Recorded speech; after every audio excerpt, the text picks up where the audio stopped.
Shares have been on a tear over the last year. What's driving that? You know, it's the strength in our live services. We have a collection of brands and franchises that are just reaching new record highs. It starts like Empires and Puzzles and Graham Games Merge Dragons, which we acquired in the last year.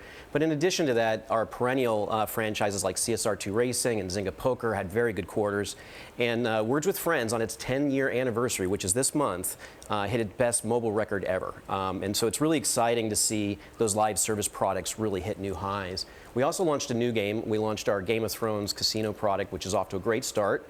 And we announced 3 new games to enter test market with Farmville 3, Merge Magic, and Puzzle Combat. Now, for many tech companies, the story is about the smartphone slump, and Zynga, obviously, thrives on the mobile platform. Does the smartphone slump impact Zynga, though? I mean, we all have a phone, but we're not perhaps upgrading as much as we used to. It's not as tight as it used to be. It used to be handset sales were directly correlated to the volume inside gaming. But what you see now is a big jump in engagement. People are playing more games, they're playing them longer. And so that has offset any dampening that you've seen in terms of it's now a replacement business basically in the West. But I would point out that there is still great growth happening in Asia and emerging markets where you have very high performance handsets. They're very inexpensive. And we're starting to see game audiences appear in markets we've never seen before, like India, Nigeria, the Middle East, that are really finding our brands appealing.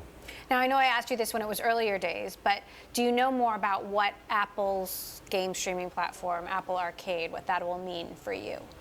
I think that it's going to be interesting in terms of how it rolls out from the standpoint that there's 2.4 billion mobile gamers in the world right now. And it's such a vast market that there's so many choices available to people that mobile's, when you look at Apple's service, it's really not very complementary to what we do. I mean, it really goes against some of the things that we're trying to put out there. But if How you, so?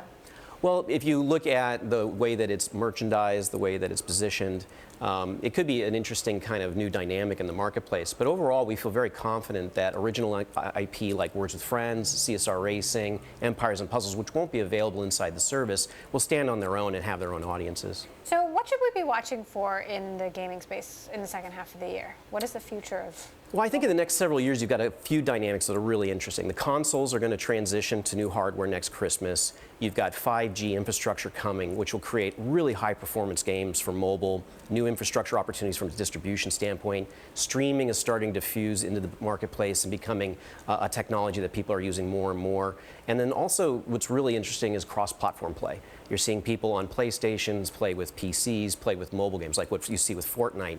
And that's going to be something that's going to drive long-term growth inside of the overall gaming business.